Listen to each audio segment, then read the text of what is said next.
हर हर महादेव शिव शंभो कैलासपति महापति शिव शंकर बाबा धवलेश्वराय बालालिंग महाप्रभु दीपम ज्योति परम ब्रह्म दीपम ज्योति जनार्दन दीपहरत मे पाप पूजा दीप नमस्तुते धवलेश्वराय बालालिंग महाप्रभु संसार सुखी रखंतु।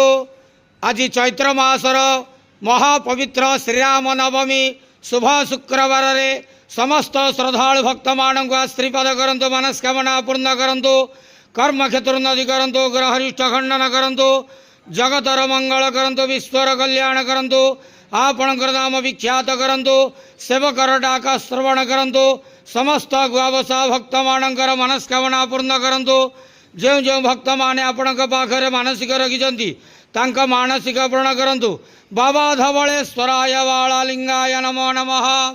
संसार सुखी रखंतु आनंद के बार हरि बोलो। आज पवित्र श्रीराम नवमी शुभ शुक्रवार रे समस्त श्रद्धालु भक्त मानक श्रीपद करंतु आनंद के बार हरि बोलो। बाबा धवलेश्वराय बालालिंगाय नमो नमः।